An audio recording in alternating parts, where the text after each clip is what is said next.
to articulate a post-colonial poetics of political representation.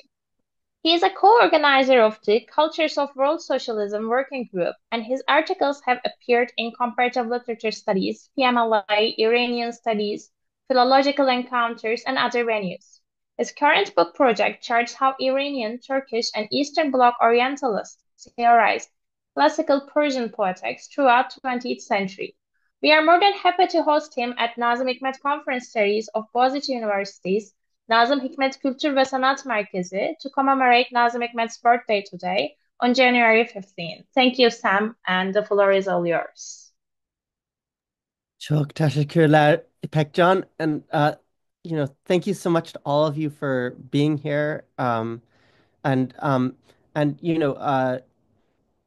normally, uh, if you go give a talk somewhere, you also, meet with graduate students, have the kinds of one-on-one conversations that don't happen with Zoom. But I mean, I just want to say, if anyone here wants to write to talk about, graduate study at Yale, or what kinds of departments might be, good places to do this kind of work in the US, or any kind of conversation like that, please just write, and we can have a conversation about it.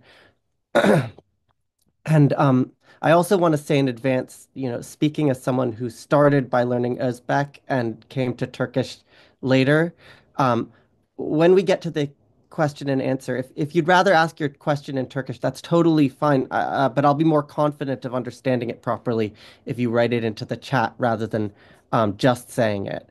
Um, uh, I am so grateful to your center and your community for keeping the flame of Nazım's memory.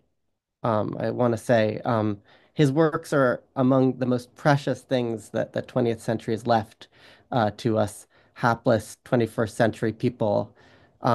So if I feel that way, what am I doing calling Nazım sentimental?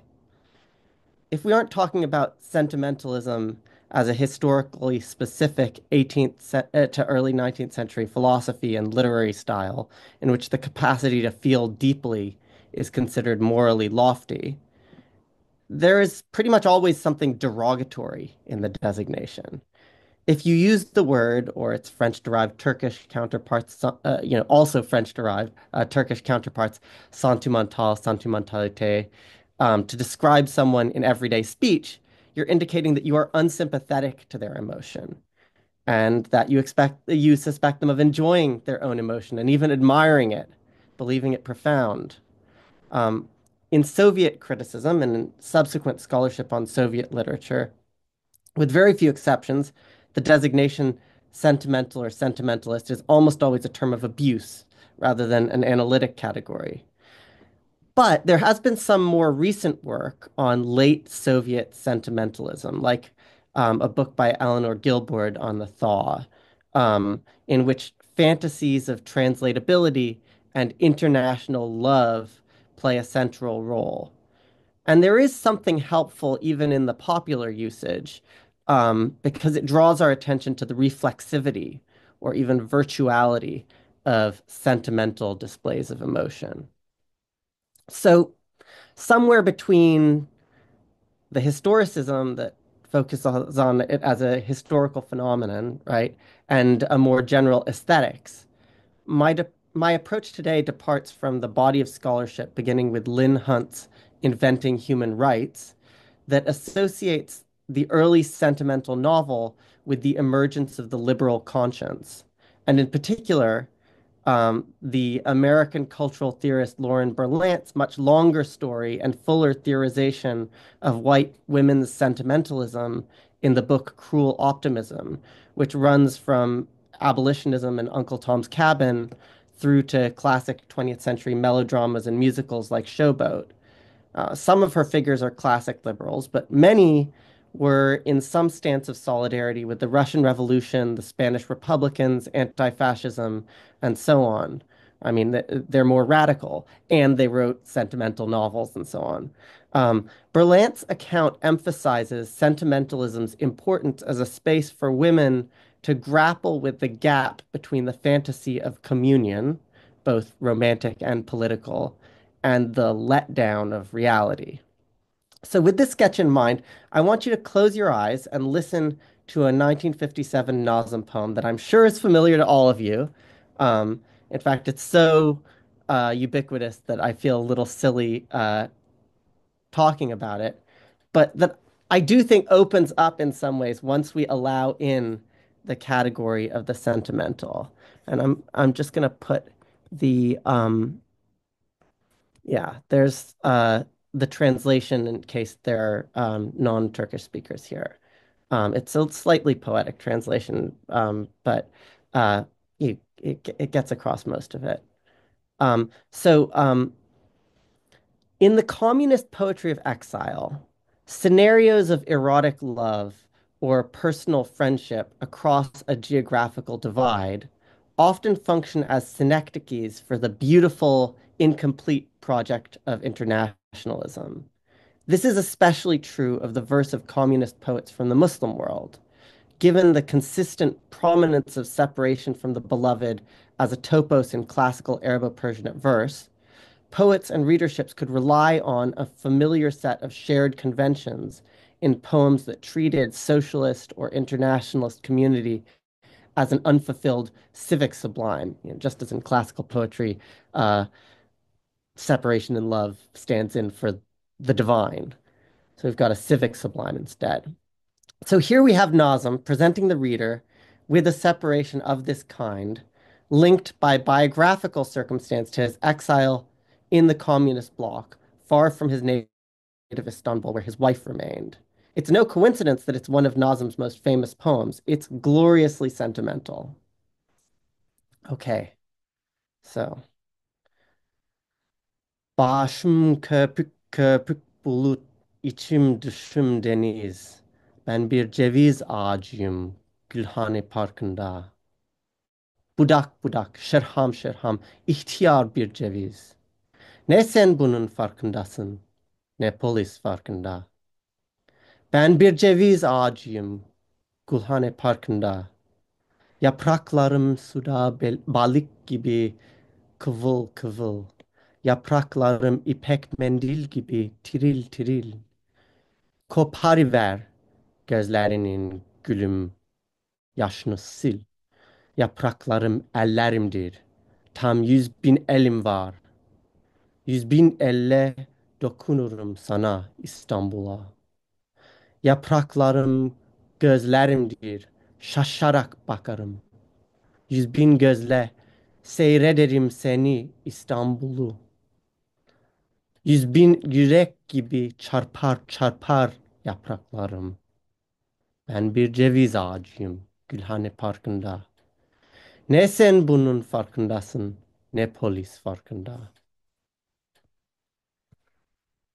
This poem is a fantasia of contact through poetic imagination, in which the hand, in life an instrument of touch without mediation, is extended and multiplied by figurative language to enable the poet to touch and see his distant beloved and the equally distant masses of Istanbul in the same dative and accusative cases.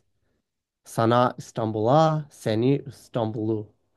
But it's also a poem about the limits of love poetry, or even the costs exacted in the conversion of physical love into symbolic love. I think implicit in the repetitions of the poem's refrain is the possibility of reversing it. Ne polis bunun farkında, ne de sen farkındasın, right? I've evaded, the poet evades the police by meeting his love, or indeed his Turkish public, only in his imagination.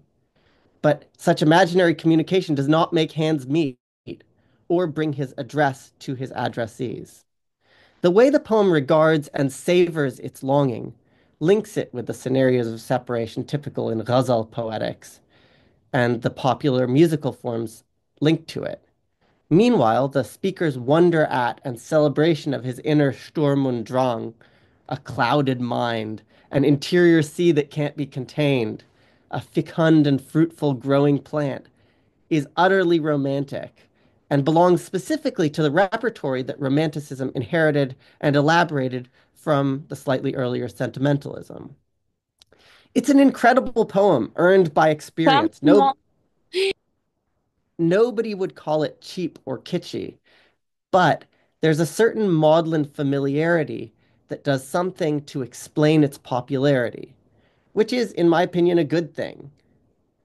And I would add, the way that the poem figuratively produces a mass voice with 100,000 hands and eyes, although that comes from Russian futurism and prolet cult rather than ghazal or sentimentalism, is subject to the same logic.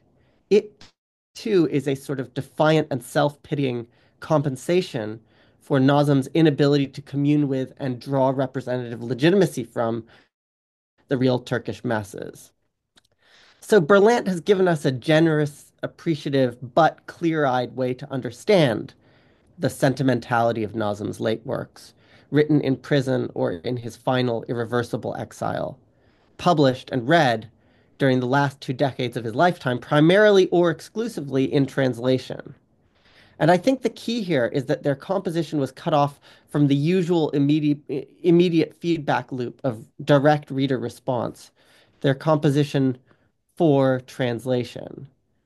It is a commonplace that the relationship between source text and translation, between poet and translator, has an erotic charge, faithful and unfaithful, and so on. But there's something plaintive in the inequalities of that relationship, both in the source text's excess of inexpressible meaning and the translator's abject fidelity, that is not so much erotic, per se, as sentimental, reflecting an intimacy perpetually caught between fantasy and disappointment. I'll add that in the communist zone, as elsewhere, a conceptual division between male authors who produced and female translators who reproduced gave the translator's complaint a gendered dimension. On the one hand, we have the frustrated dependence of Eastern writers on Russian translators. On the other, the frustrated subordination of translators, many of whom were poets in their own right but could only be published as translators either because of political repression or because they were not taken seriously as women writers. In this talk, we will see the crucial role of women poet translators, but there's much more about them in the chapter of my book from which much of this talk is taken. At any rate, Second and Third World literary translation as symbol and system was an especially important site for working through the unfinished business of sentimentality in the leftist international. Now, here's where we get beyond the usual association between sentimental literature and liberal accommodationism. And I will pause for a moment here to sketch out why I think the literature of the Khrushchev Thaw was a sentimental revival. This is important context because Nazım wrote his final works in the thaw, and his 1940s prison works got their most important early reception in that context. And lastly, in fact, as I will argue, Nazım's prison works and the things he wrote in his first years of exile, the final years of Stalinism, were crucial models for thaw sentimentalism. In particular, they were models for the way that thaw, lyrics, and romances made the yearning of separated lovers stand in for the gap between fantasy and reality in the sphere of world revolution. Soviet state internationalism was always on the edge of a self-pitying violence avowedly motivated by love for the victimized object, which is, by the way, how Eve Sedgwick describes male sentimentality. Male sentimentality. Um, Bruce Grant, in his discussion of empire's attempts to package their rule as a gift, captures the maudlin complaint of post-Soviet Russians at the ingratitude of the Soviet East. He quotes someone as saying, "We gave them so much." So that's a different kind of sentimentalism. Moscow's actions in both the domestic East and the decolonizing world and we might add in Eastern Europe, frequently took the form of exercises in brute power, yearning to be recognized as displays of paternal or fraternal love, which is a pretty common imperial sentimentality for America and Russia both. Uh, but when writers within the Soviet sphere addressed comrades in the Third World, They were not empowered to send troops across borders, only gestures of solidarity. In this, they were not altogether different from the classic humanitarians of Western sentimentalism, bound together by, and I'll quote Berlant describing the geopolitics of Western sentimentalism, quote, the feeling of rich continuity with a vaguely defined set of like others, unquote. In the literature of solidarity, therefore, writers committed themselves to expressing feelings that could be shared, while readers committed to sharing in those feelings. Translation, as a particularly intense practice of both reading and writing in sympathy, is an emblematic case of such sentimental literary internationalism. And just as Hunt and Berlant see Western sentimentalism as a way towards a certain expansion of the political imagination, however limited, in Soviet literature too, we may catch fitful glimpses of the internationalist fantasy fulfilled, moments of intimate lateral connection in which sentimentalism opened writers up to each other's regimes of feeling, mediated by each other's literary traditions. And Nazım's late works are just such a case. They're not just exemplary for our purposes, but they were exemplars for the Soviet writers and culture makers as they tentatively felt out what Soviet literature and culture could be after Stalin's death. I want to make clear that this isn't because Nazım was a bold anti-Stalinist in the years between his escape from Turkey in 1951 and Khrushchev's 1956 secret speech. That is, in the period until Stalin's death in 1953, when it was clearly unsafe to criticize Stalin, the purges, and the cult of personality, or in the period afterward when the correct line on Stalinism and the consequences of overstepping that line were still being negotiated. The biographical story of anti-Stalinist Nazım that we get in anecdotes of various occasions after his return when Nazım advocated for a purged artist or confronted a literary bureaucrat is a myth whose appeal is obvious and that has shaped critics' interpretation of his 1950s plays and poems. But if you read the recent book on Nazım and his generation by James Meyer, who came and spoke to this group not that long ago, he makes a persuasive case that Nazım was, in fact, deeply anxious that the rejection of Stalinism might place him and his legacy in jeopardy. A reading that is, I want to stress, totally compatible with recognizing his role as an advocate for those repressed in the purges. There are plenty of other such cases. We might think of Paul Robeson, for example. Now, to see Nazım's biography in this way is also totally compatible with the recognition that his literary works showed an artistic path out of the dead end of Zhdanov-era socialist realism, not just formally, but also in his works' affect and their ideas. That they showed a way out as influentially as the more recognized Thaw heroes like Ilya Ehrenberg, um, Larissa Shepitko, or Chinggis Aytmatov.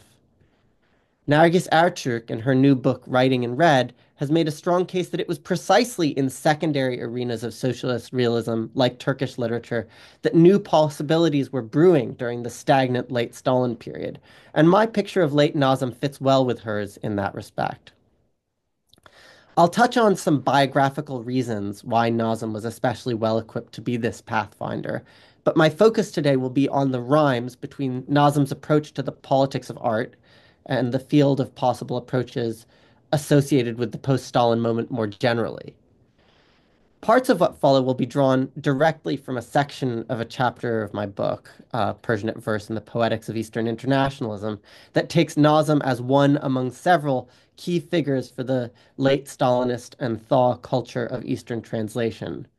The other main Eastern writers in the chapter are the Uzbek poet bureaucrat Ghafur Ghulam and the Iranian exiled poet Jaleh Esfahani, and they're surrounded by various Russian, Ukrainian, Jewish, and Azerbaijani translators. But this talk will also reflect on some ways that my ideas on not sorry, but this talk will also reflect some ways that my ideas on Nazım's works have continued to evolve since the book came out more than a year ago. And I want to say one more thing before I really get into it. Um, in describing, say, Ottoman divan poetry as Persianate, I want to stress that I'm not saying it's a mere extension of some essentially Persian culture or literature. Um, all I'm saying, I mean, there's a system of genres and aesthetics operating across many languages that Anglophone scholars conventionally call Persianate. But for me, the important thing is the shared forms, not the question of origins. And I can say more during Q&A if you like. Uh, in emphasizing then the role of translation in the institutional and symbolic life of Nazım's works, I'm following on a lot of recent work on the culture of the thaw. And in particular, I've already mentioned Eleanor Gilbord's marvelous book on thaw culture, To See Paris and Die.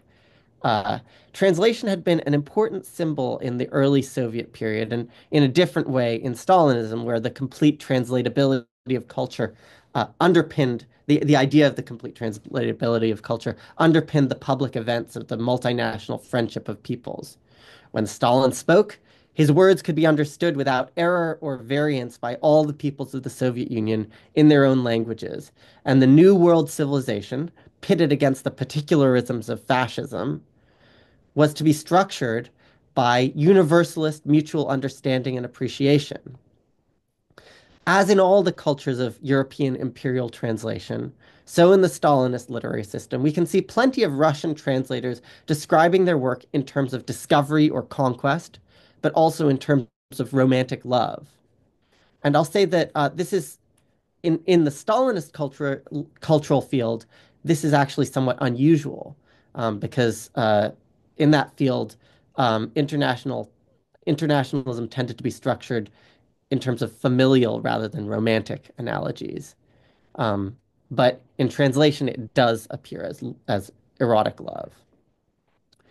But with the Soviet opening to the West during the thaw, the trope of internationalism as a love affair became ubiquitous in the Soviet press. Gilbert shows us how often thaw era book reviews and memoirs of events such as the 1957 World Festival of Youth and Students in Moscow foreground the exciting and potentially dangerous eros of internationalism, and specifically the erotics of literary translation as a synecdoche for the exciting but dangerous liaisons between young Soviet readers and the Westerners and Western texts that they encountered. This corresponds to some degree to the much older relationship between translation as conquest and translation as erotic encounter scenarios. In translating the favorite Western thaw authors like Hemingway, Dos Passos, and Remarque, do the Russians master them and bring them over to the communist side, or do they themselves get seduced by the West? And here's where the scenario for Soviet Eastern writers and committed writers in the decolonizing world is different. Whereas West-facing literary entanglements were governed by the agonistic scenarios of erotic conquest, this is kind of a macho thing. The romance between Russian and the literatures of the multinational and international East was less politically fraught, permitting other erotic scenarios to emerge. In its Eastern literary thematizations from the post-Stalin years, translation is not always an effort to lay claim to the beloved text in the same way as we see in the West-facing case. For some authors, and in some cases in some texts from this period, love and translation follow the logic of hospitality or of endless transfer and exchange. And one of the things I'll be pointing out later on is that this is one of a few sites in communist internationalist culture where we can see a secularization of ideas originating in Islamic humanism, and especially in the Sufi poetics of love. Nazım, who has by the mid 1940s become very interested in appropriating and secularizing Sufi poetics as a resource for solidarity culture, really thinks about translation in these terms. Nazım was, as I've said, partly interested in these questions because most of the reception of his work was in translation, or at least in the case of Azerbaijani literature, transcription into Cyrillic, and he was unpublishable at home. But once he was in the Soviet Union, his interest in these questions also had to do with his role as a literary functionary who represented Turkey at a wide range of occasions, from evenings of Turkish literature in Moscow or in provincial cities or the capitals of Soviet national republics and satellites, to the meetings of the Asian and Afro-Asian Writers Association and Solidarity Committee in New Delhi, Cairo, Tashkent, and so on. And this range of occasions is important. While several Soviet Eastern poets played leading roles in sentimental friendship with the decolonized nations during the thaw, including Ghaffur Ghulam, it was Nazım more than any other writer who linked literary developments in the Eastern republics to the west-facing Russophone thaw. Nazım had a reputation among Russian writers that no national writers from Central Asia had. As a particularly eager and empowered literary experimenter, with the cultural capital of a former acquaintance of Mayakovsky and Meyerhold in the Moscow avant-garde of the 20s. And perhaps because he had been there for the 20s, but abroad for the entire period of Soviet literary disciplining and purges from 1928 to 1951, he was alternately naive, or let's say faux naive, and defiant about constraints. At least he pretended not to understand what he wasn't supposed to do. As a global literary celebrity who had scored massive publicity coups for the Soviet Union with the international petition for his release from Turkish prison and his subsequent defection to the communist bloc, he was in any case partly immune to such constraints. Many of his works between his defection in 1951 and his death in 1963 pushed at the limits of literary permissibility in ways that made them test cases for literary de-Stalinization, of interest to even the most chauvinistic Russian intelligentsia writers and critics. In particular, his theatrical adaptation of the classical Persian romance of Farhad and Shirin, which he wrote in prison in 1948, stirred controversy repeatedly, from Nazım's first publication in 1952 and staging in 1953, both in Russian, through its translations and performances in the Soviet republics and satellites, and its adaptation as a Czech film in 1958 and Russian ballet in 1961. And that was the subject of a big power struggle for the soul of post-Stalin ballet that I won't have time to discuss today and don't really have the expertise to. People have written about this. Um, by contrast with previous theatrical adaptations of the same story from Uzbekistan by Chulpan and Sharif in 1928 to 1940, in Tajikistan by Tursunzada and Dehati in 1936, in Azerbaijan by Vurgun in 1941, all of which were based on the classical romances of Nezami and Navai. Nazım based his play on local tales from Amasya region, which claimed to be the site of Farhad's labors. And here I draw on great research by Metinöz Arslan and Nuh Bektaş uh, on this question. The final work in Nazım's decades-long exploration of rural Turkish orature, it was titled with a folksy rhyming couplet that named all the main characters, along with the spring of water with which Farhad sought to irrigate the town. Farhad Shirin Mehmenebanu ve Demirda Pınarı'nın suyu. Uh, so that's a lovely couplet, but hereafter I'll just call it Farhad and Shirin as it often gets called. Ayşe Ulusoy Chunchal has suggested that Nazım's main source for the story was likely a popular minstrel version adapted by a Turkish textbook publisher in 1944. And all of this cumulatively illustrates Nazım's ambivalent relationship with Persianate form in general. Here we have one of the most famous Persianate romances, already ubiquitous in the communist arts as high Persianate culture, but Nazım maintains some distance from that framing. This ambivalence was dramatized through the heteroglossia of the play itself, both in Turkish and in its translations into Eastern languages. The play is a patchwork of traditional genres and speech genres, used, as Nazım explained in a letter to the novelist Kemal Tahir, on the condition that they are stylized, but only very slightly. I love that way of saying this. And I'll say that my thinking on Nazım's use of inset classical genres in this play draws on an article by Ebru Kavas. The balancing act that reproduces traditional forms without excessive stylization is dramatized through an encounter between the play's cowardly, hypocritical court astrologer, a writer of rubaiyat modeled on Khayyam, and Farhad's father, an architectural decorator named after the famed Timurid Safavid manuscript painter Behzad. As Behzad works on Shirin's palace, instructing his son in his craft, he explains to a passing dervish that even if the palace falls into ruin, quote, we will build it back again. The basic principle is not collapse, but making. The astrologer visiting the building feels moved to compose an extemporaneous rubai. And I guess I'll share that screen again so we can see it. Go. Bir şarkıdır ömrümüz ey gözleri mahmur. Doldur şarabı, doldur boş kalmasın billur. Zira ki bu kubbenin altında bu beste yalnız bir kere okunur. All right, not formally a rubai. Nazım never really mastered Aruzi meter, but uh, uh, rubai-like.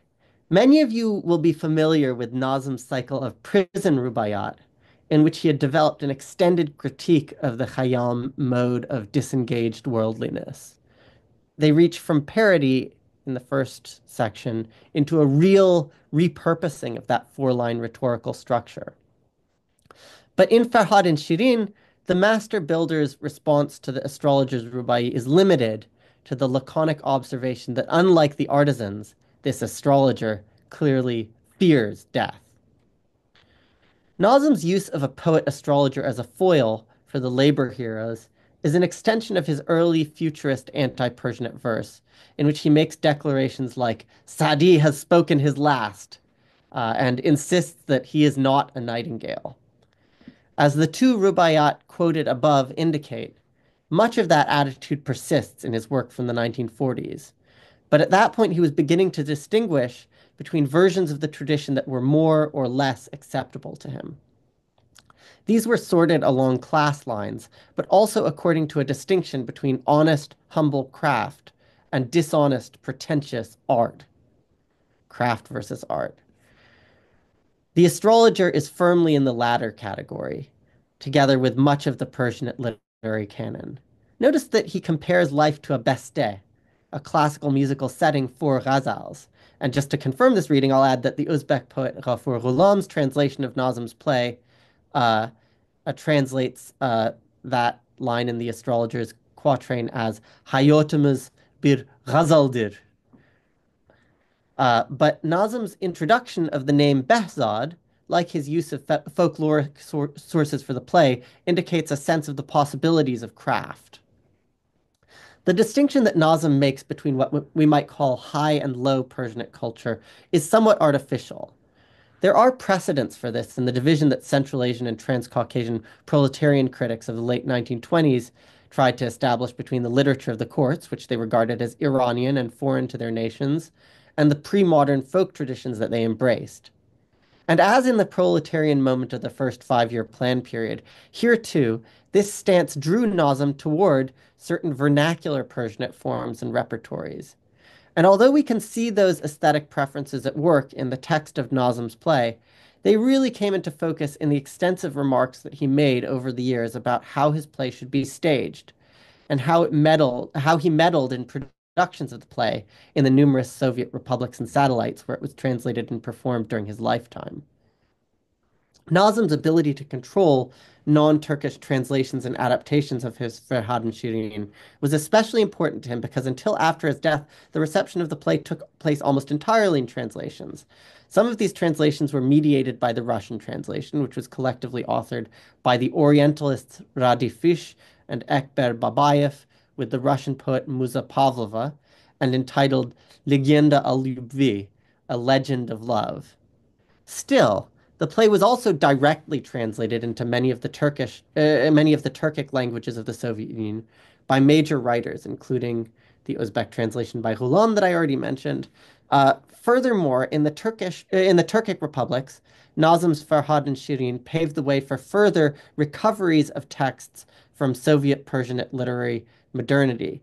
The great Azerbaijani writer Hüseyin Javid's 1934 biographical play about the life of Khayyam, forgotten after Javid's arrest in 1937, was published for the first time in 1963 and finally staged in 1970 in a production that seems to be similar to the way Nazım's play was being staged.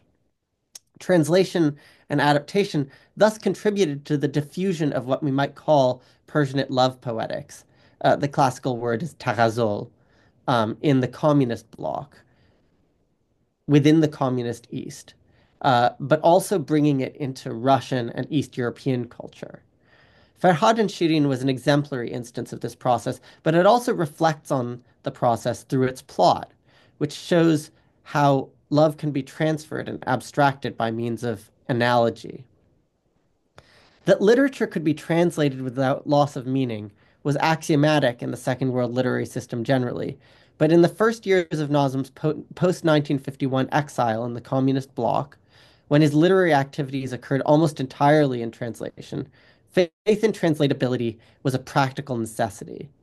The three translators of Nazım's Ferhad and Shirin were among his most frequent intermediaries generally, especially Babayev, an Azerbaijani scholar of Turkish literature who became his personal secretary, attending to his immediate needs and acting as the first reader of new works.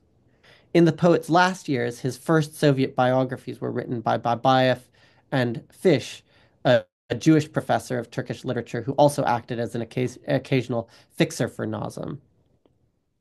Musa Pavlova, a Russian poet whom contemporaries called the shadow of Nazım Hikmet, played a different version of this role, insofar as she translated his work from Russian interlinear translations. It's not clear how much Turkish she ever got. Her own experimental absurdist poems and plays were appreciated and influential in Nazım's circle, although most remained unpublished until much later. There was kind of a rediscovery of her much later. It's perhaps this mutual influence that Nazım had in mind when he described her uh, as apparently this was something that he said often as his mustached muse. Uh, uh, and in Russian, the word for muse is musa. So that pun on Pavlova's first name muddles the conventional gendered way of talking about the relationship between the male writer who produces and the female translator who reproduces. It turns her into the productive source of ideas and him into the reproducer.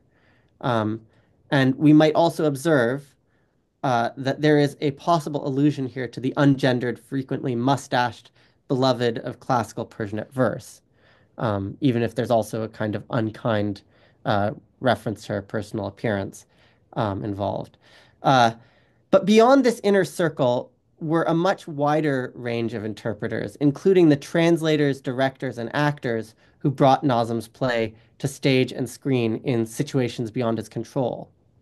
Ghulam, for example, produced his Uzbek translation concurrently with the Russian version, and it was staged in 1954, although Nazım only saw the production in 1958 when he visited Tashkent for the first Afro-Asian Writers' Congress, where he also met Ghulam for the first time. Nazım's critical notes on those productions were often a matter of cultural specificity. As he toured the Soviet Union and satellites supervising stagings, he advocated for a mise-en-scène and gestural repertory informed by Oriental miniatures, quote, but without stylization, he would say. He elaborated this ambiguous, possibly paradoxical line of advice in his discussion of the Czech film adaptation, whose set he visited in 1956, whose gigantism he felt overwhelmed the actors. Discussing the high columns and arches that loom over the film's cast, Nazım wrote in a letter that, quote, Iranian and more generally Eastern miniatures are beautified in the first place, not by mountains or houses, but humans, end quote. Such suggestions had one valence in Russia and Eastern Europe, where Orientalist pastiche was a theatrical tradition, but quite another in the Eastern national theaters, where avoiding stylization often entailed the excision of local cultural forms. There's a great article by A.S. Avrutina and M.M. Khabutdinova about Tatar reception of Nazım that describes how the designer for a Tatar language production of this play in Kazan in 1955 built a set that he intended to suggest the settings of local folk theater, uh, but was forced to redesign it after it was judged to be too richly, distractingly Oriental by state art planners, possibly taking their cues from Nazım, I suspect. Um, I haven't been able to get images from that production before its modification, so it's hard to tell. But this seems like a case where we can see anxiety about Orientalism actually underwriting acts of Russian cultural imperialism. Uh, so, with that production history in mind, let's now turn to the play itself. Seen in outline, the play would seem little different from the Soviet Eastern Theater of the 30s. Farhad is presented as a labor hero who tunnels an irrigation channel through a mountain to bring water to the people. He's connected to folklore and distanced from high Persianate court culture. Moreover, in his contemporaneous descriptions of the play, Nazım repeatedly described it as his response to Romeo and Juliet, thereby giving it a pedigree as a world classic that was indisputable in the late Stalin period. Russian press reviews of the early performances repeated the comparison. In keeping with the Puritan prudishness and emotional repression of the literary moment, let's remember that the play is staged in 1953, so the thaw is still pretty distant. Nazım also emphasized Farhad's continence and even his preference of labor to romance. Nazım noted that in contrast with Majnun, the other model lover of Persianate verse, quote, Farhad doesn't cry and whine. As one Russian reviewer reassured readers, quote, despite the love story of the play, there are no love scenes with passionate hugs and kisses. Everything is under strict discipline and morally clean, end quote. Nevertheless, the same reviewer insists the play's main theme is love, a love whose, quote, philosophical meaning expands with each scene, end quote. It is this love theme that, in its disciplined way, charts a course toward post-Stalinist Persianate literary sentimentalism. In his letters to colleagues and to his wife Piraye from the periods of the play's composition in 1948 and early stagings in 1953 to 55, Nazım sometimes describes the play as a failure, emphasizing shortcomings in his writing and in the decisions of its first directors. Central among these was the problem of the relationship between the lovers. Those actors who were suitable to play the young lovers he found unconvincing in the final scene of reunion after Farhad's many years of labor and Shirin's long patient vigil. But the problems of staging a love story were more fundamental for a writer more accustomed to first-person lyric poetry. In one of his letters to Kemal Tahir, Nazım confessed, quote, how hard it is to say words of love to anyone other than Piraye, even in a play, end quote. I'm not sure that his personal record of faithfulness holds that up. But for the same reason, he modified the tragic ending in his second draft to allow Farhad to be reunited with Shirin after his long toil inside the prison-like tunnel into the mountain. As he admitted in a letter to Piraye, it was as if I'd killed myself off in your arms at the moment of our reunion, and I couldn't bear it. It was perhaps such excessive identification that made him, in his own assessment, an unsuccessful playwright. He had this kind of tortured relationship with his playwriting activities more generally. Jankara has written about this problem in a clarifying way. But Nazım also inserts other shadow lovers and beloveds into the play's central romance by a similar operation of syllogism, and it is this process that generates the expansion of the love's philosophical meaning that the Russian reviewer noted. Through the proliferation of homologous characters and homologous erotic attachments, Nazım draws the viewer toward higher meanings of love than the one that drives the central romance between Farhad and Shirin, according to a similar procedure to the one used by Nezami Navoi and the other writers of classical romances with a mystical dimension. Shirin's first double is Mehmene Banu, her elder sister in Anatolian oral versions of the story, although that's the name of her mother in classical Persian versions. Um, so Mehmene Banu also loves Farhad, and she assigns him the task of digging through the mountain out of jealousy. In the play, she acts as a double of not only Shirin but also Farhad because of two innovations by Nazım that bracket the story's beginning and end. The play opens with Shirin deathly ill until a mysterious stranger offers Mehmene Banu the chance to cure her sister by giving up her youthful beauty. Mehmene Banu immediately accepts, and for the remainder of the play wears a veil, aged and unlovable because of her devotion to her sister. While setting Farhad his task, she draws his attention to the similarity of their sacrifices, pointing out that he may not see Shirin until after the 15 or 20 years that it will take for him to complete the task. And in order to illustrate the cost, she lifts her veil for the only time in the play. Farhad bows before her, his, quote, heart full of boundless respect, declaring, quote, "When I see you, I am proud to be a human. Only a human could do what you have done." Now, in taking on the feat of labor, Farhad, too, transmutes his love of Shirin from mere attraction into something more elevated, in accordance with the model set by Mehmet Banu, who now takes over the role of the stranger who sets conditions. In the final scenes of the play, this process of abstraction goes further. After 10 years, Shirin arrives with news that her sister has relented, but Farhad, transformed by his labors, refuses to depart without completing his task for the sake of the thirsty masses. Although the play ends with the two lovers pledged to fidelity for this longer period of separation, as Farhad admits to his father, "I myself don't know why I'm drilling through these rocks, whether to unite myself with Shirin or the people with water." This increasing abstraction, with its suggestion that romantic love is a mere metaphor that enables the hero to access higher forms of love, is a reworking of a Sufi concept. Love for another human is often described in Sufism as metaphorical love, ishq-i majazi, a limited experience that nonetheless provides the lover with an analogic basis for grasping the meaning of real love, ishq-i haqiqi, which is love for God. The personal sacrifices accepted by the earthly lover by this logic prepare them for the annihilation of self in the Godhead. According to that same logic, we might add that the ideologically laudable separation and suffering endured by the laborer Farhad and by the prisoner Nazım made a case for the political rehabilitation of Eros in Soviet literature at the precise moment when the Soviet literary establishment was trying to recover the love theme for a post-Stalin socialist realism. This was the impact of Nazım's play and of his love poems on the artistic field of the thaw, its theater, its literature, and even its ballet. He wasn't the only writer whose works in the immediate aftermath of Stalin's death explored scenarios of tragic romantic love.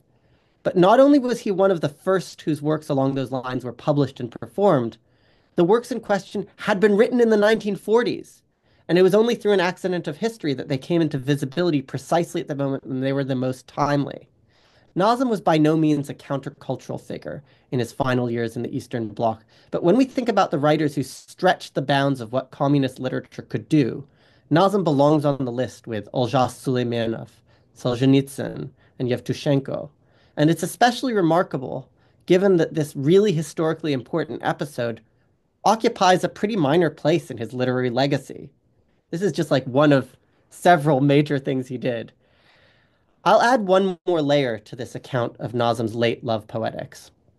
Given the metapoetics of the idea that erotic love is a metaphor, this is no mere exploitation of Persian poetics in service of a communist message. As Mutlu Konak Blazing points out, the name Shirin evokes Shirin, your poetry, in which case poetry might be either the analogic shell to be discarded or the real kernel to be retrieved.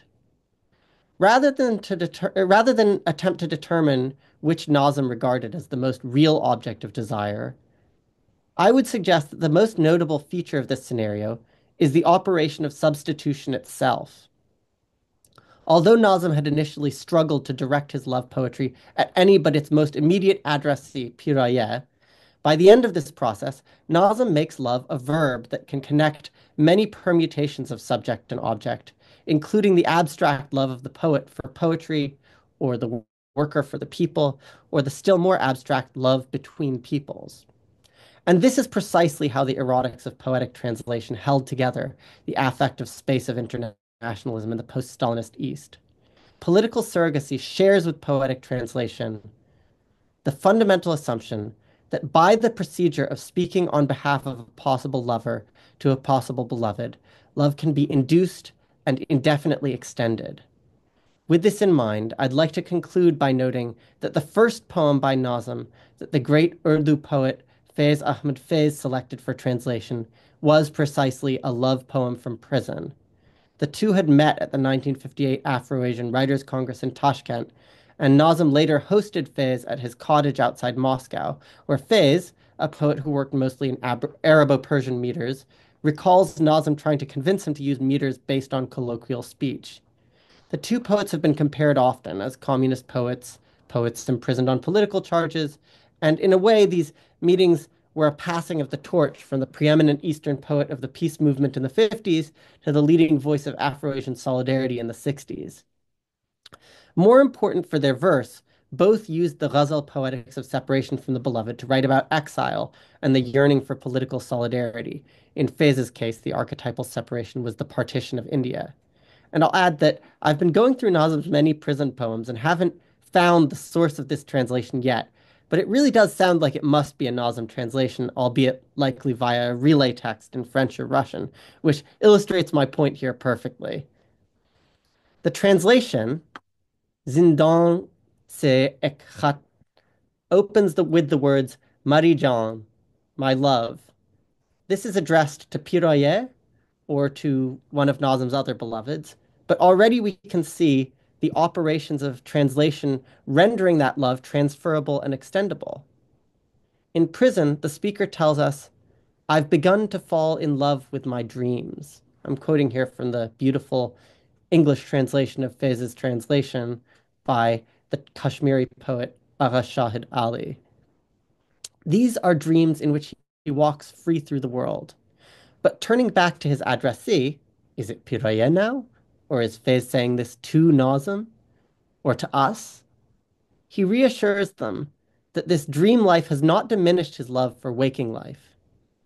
I bestow only those dreams on my sleep that it has already claimed, the ones that are its necessary share.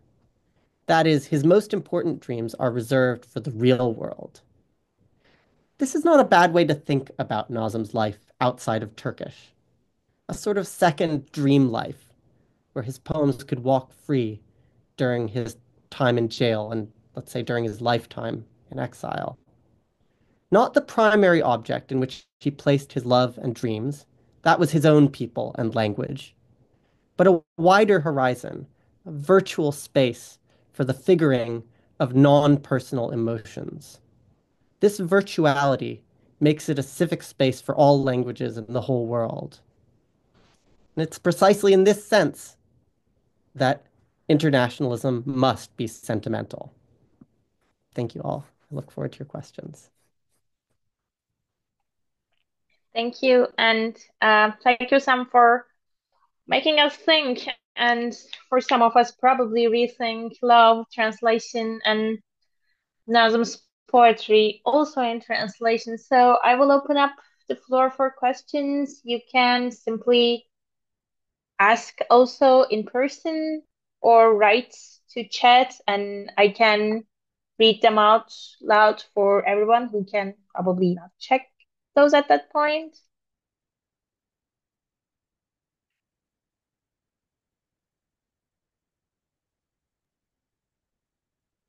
I can ask question, in fact. Please, Halim Hocam.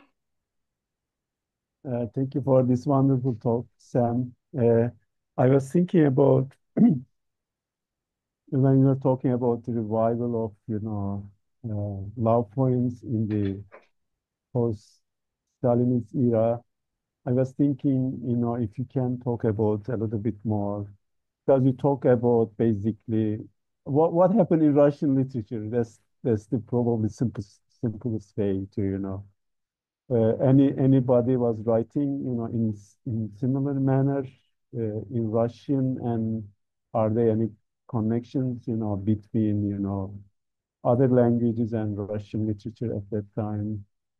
And that's one question that probably I want to ask. The other question, when you were talking about Gafur Gulam's translation of Nazım's, Ferhat İlleştirin, if I can say that. Yeah? I was thinking of Nevai's, Ferhat İlleştirin, Did you find any elements in that translation from Nevai when Gafur Gulam translated into Uzbek?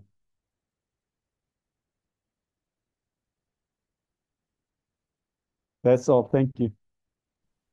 So thank you so much, Halim Hoja. I I'll answer the second one first because it's more straightforward.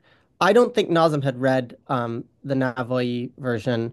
Whether or not he'd read the translation of the Nizami version, I'm not sure, but he doesn't seem to have used it as at least an especially important source. And I'm not sure that he had seen or read any of the Uzbek or Tajik or Azerbaijani plays from the 30s that adapted um, Nezami and Navoi's versions. Um, he's very much working from uh, these folk versions that he knows about. I mean, I think he was aware of these other things, No, but do you think I asked that question because Nevai was becoming popular in Uzbekistan starting in the 40s and the 50s? absolutely. Oh, Yeah, well, I mean, this play comes out, less than 5 years after the big Navai Jubilee all over the Soviet Union. Um, the Turkish Jubilee got there first when the Uzbeks were going to hold one, but then it was sort of postponed because of the bureaucratic chaos of the purges and then the war. Um, uh, but so I mean, it's definitely a big thing in the background that contributes to the impeccable credentials of Nazım's play when it comes out in the Soviet Union, right? Is this sense that this is already an established okay topic, and even like high appreciated topic. But I mean, other than the incidental similarities that have to do with the shared background, I don't see any intertextual connection directly with Navoi's version. Um, Now, okay, the question of love poetry. So this period of the last,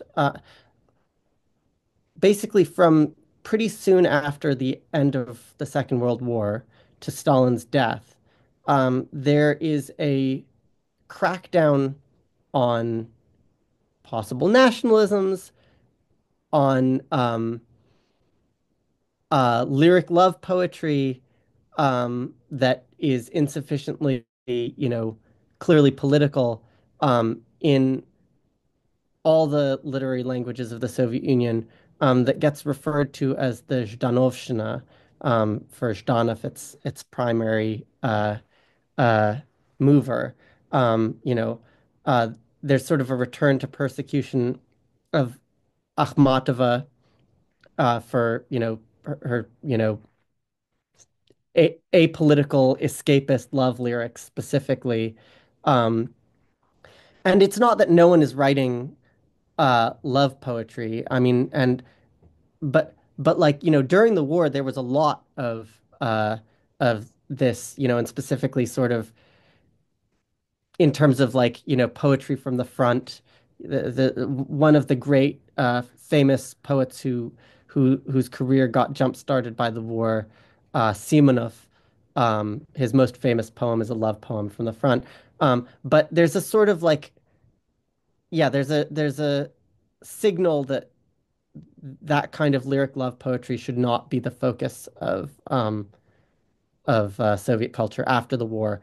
Um, and and it is one of the most notable features of the thaw that there's this return to interest in like subjectivity and emotion and and like there's really like the reemergence of women's feelings as a subject. And I mean, really, there's a lot more Even women poets novels, who make their careers during. even novels have that, sentimental, Mhm. characteristic. Yeah.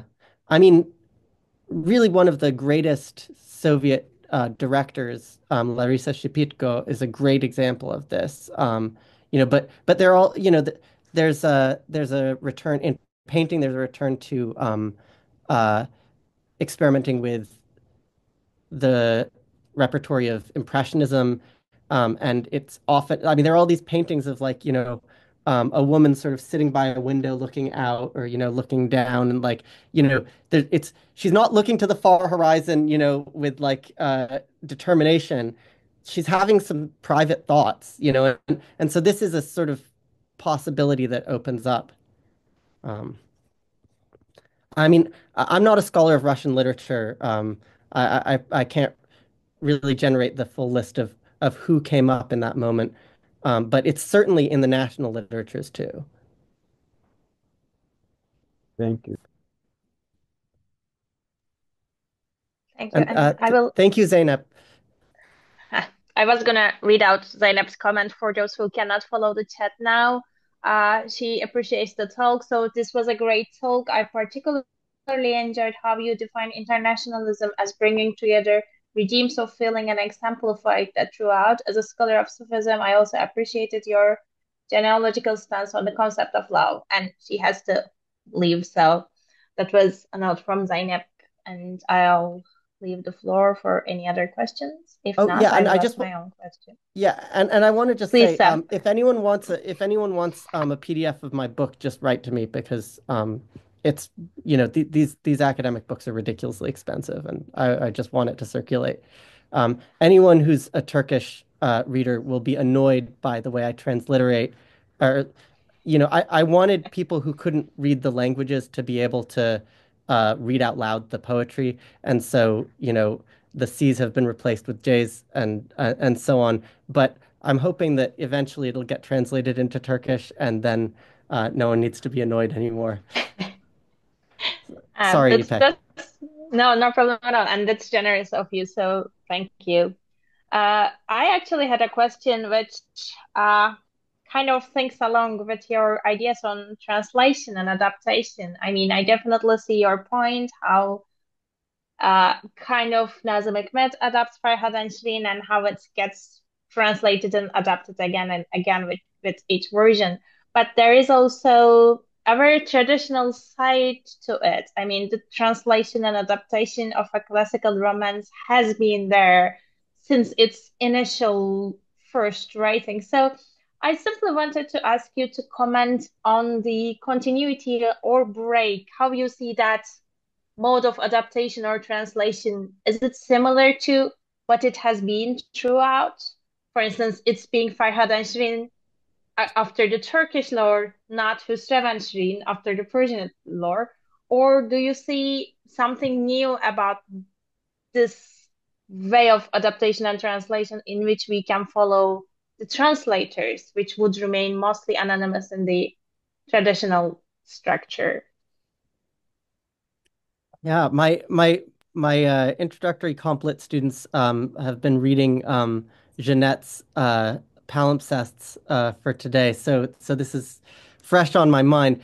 Um, and I'm also very conscious, Ipek, of being in conversation with uh, one of the real experts on the relationships between you know, what we might think of as high classical narrative poetry and folk literature. Um, uh, you know, so be patient with me here, but uh, uh, I I talk a lot more in the book about the ways that the conceptual category of Nazireh, or this cluster of related concepts, istiqbal, jawab, all these different types of response poetry, um, in various ways operate in Soviet context. I mean, I think the thing is, you know, so as not to be too atavistic, with Nazım, I always have to emphasize his limited actual, grounding in in that tradition. I mean, he always, of course, there's his Mevlevi grandfather and so on, but he's really compared to a lot of the sort of madrasa educated, Central Asian and Caucasian writers that I deal with in the book. Um, he's more Europeanized. So I don't want to overstate the ways that his approach to literary imitation might draw on that distinctive way of understanding intertextual relationships. It's true, as you say, that the form of translation of the Masnavi in particular, um, you know, in classical contexts, was always a very free kind of Nazireh. Actually, our mutual friend Ferenc Çirkes has a good article about a case of this. Um, but um, but I mean, I think there are much more obvious cases of what you're talking about in the 50s. Uh, One of the things that's finally published in the 50s from the 30s, sort of buried during the purges, um, is a Kazakh translation of the Rustam cycle from the Shahnameh um, by a uh, by an akın, by a bard. Now, uh, the Soviets like to think that akuns were, like illiterate, nomads who never set foot outside a tent or whatever. This guy had been to madrasa in Bukhara before the revolution and actually got the commission to translate the Shahnameh from his former classmate Sadruddin Aini, a very important Tajik writer. But he produced this really like a bardic rendering of the Rustam cycle, a really marvelous one in Kazakh, which he then had to bury in the ground, and then he was shot because even though all things Shahnameh were good, uh, he was still a formerly a madrasa educated Akan. Um, uh, but then during the thaw, it comes out of the ground and gets published as a translation.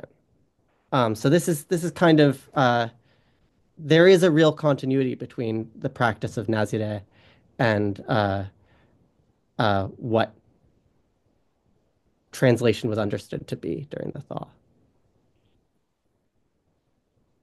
Thank you so much both for the reference and for the detailed response. Other questions? Can I ask another question and I will stop? Of course, hocam. My question about where is Marxism here, Sam?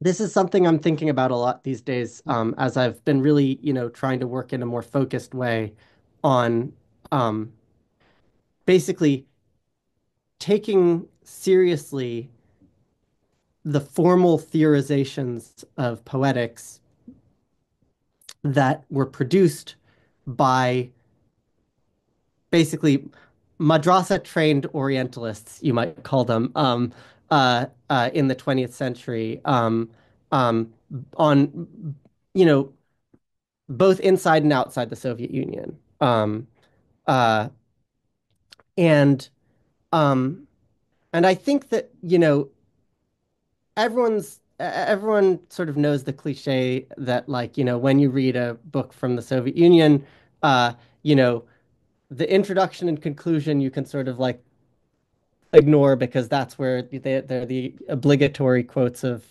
Lenin and Engels and whatever. And then they get that out of the way and then they do whatever they were going to do in the middle bit. Um, uh, I mean, I think, you know, that's facile. There are more interesting um, relationships between ways that, not just sort of clumsy stadialism of like, feudalism and, looking for uh, uh,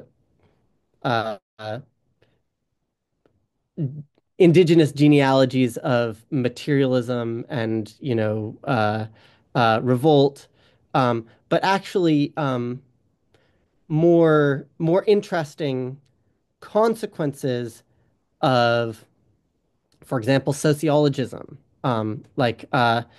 This is something that I was just writing to IPEC about this.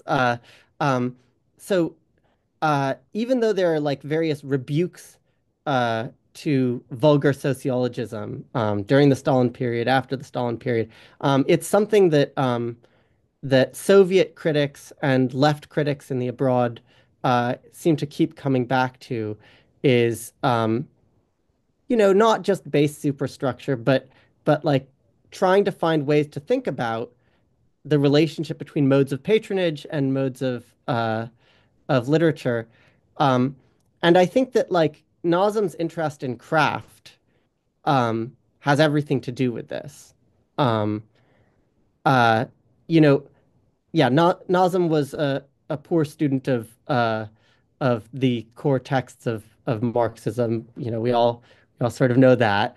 Um, but but he is interested in you know what are the consequences of thinking about literary composition as labor, as a form of labor, and what is the relationship? What are the various kinds of relationships that can obtain between work with words and representation work and what we might think of as real work?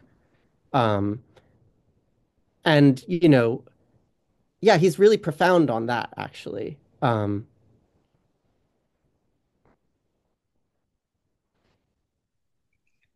Thank you. Okay. Any other questions from the audience? Yeah. Can I Faisal?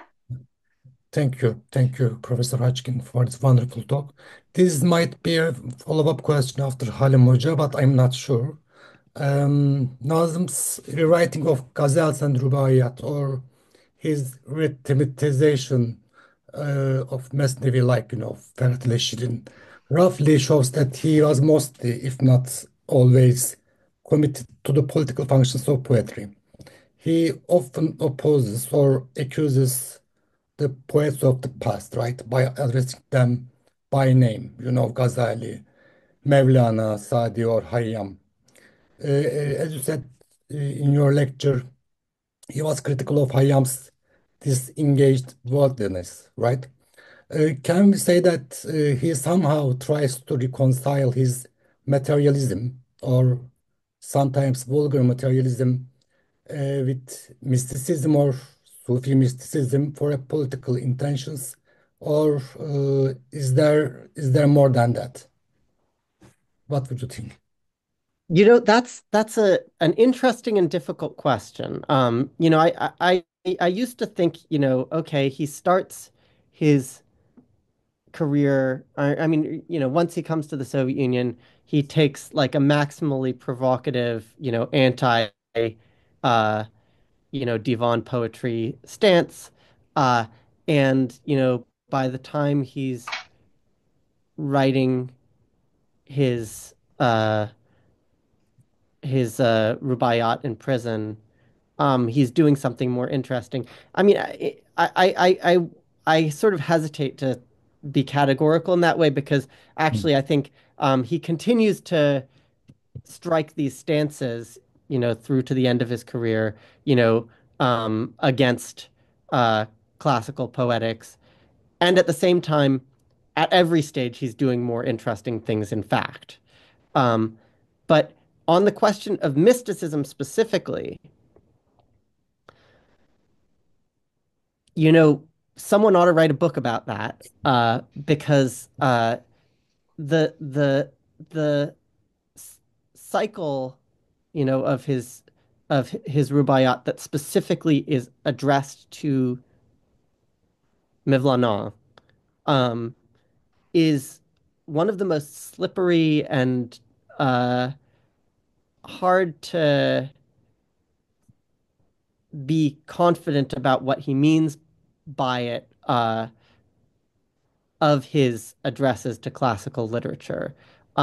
Because he really is trying to um, produce an ecstatic materialism, like a Right. I mean, among other things, he's thinking about his death, right? He's thinking about, what it is to like face death as a materialist, face your dissolution into matter, um, with a lot of the same kind of profundity and ecstasy that a Sufi would. I mean, it's really beautiful, and could we call it mystical? I don't know. I see. Thank you. By the way, he was also in dialogue with his earliest period, right? For Oh example, yeah, yeah, one of the earliest poem was about Mevlana, and he was saying, yes. "Ben de senin Bende müridinim, Bende Muridin. ben de senin Uh, müridinim," right? yeah, Right? yeah. Okay. Thank you.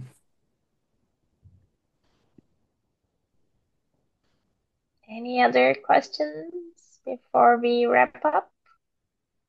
I can ask one more question if Please Sam, do. Please. yeah, because Sam, your discussion was interesting because as you know, in socialist realism doctrine, there is this slogan, "Socialist in content and national in form." What does this discussion bring to that slogan actually? Because what you are saying is the opposite, if I understand.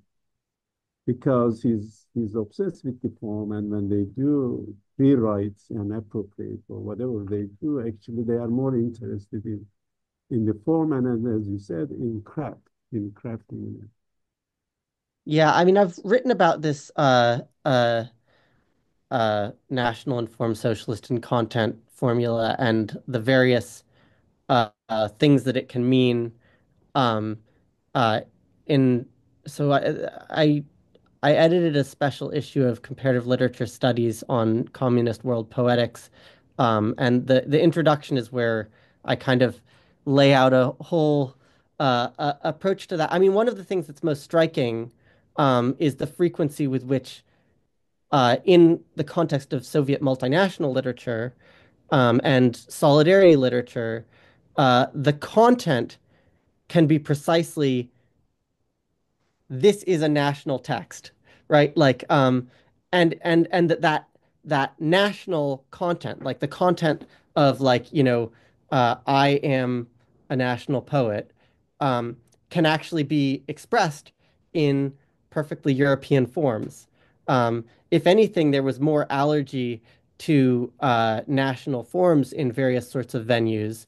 Uh, you know, the novel. Uh, than there was to national content. I mean, you know, when someone dresses up and does a national dance, is it the form that's national or the content that's national, right? Like, um, I mean, I think, you know, yeah, that formula gets a lot of play, but in fact, the ways that writers thought about that was pretty flexible and variable from moment to moment.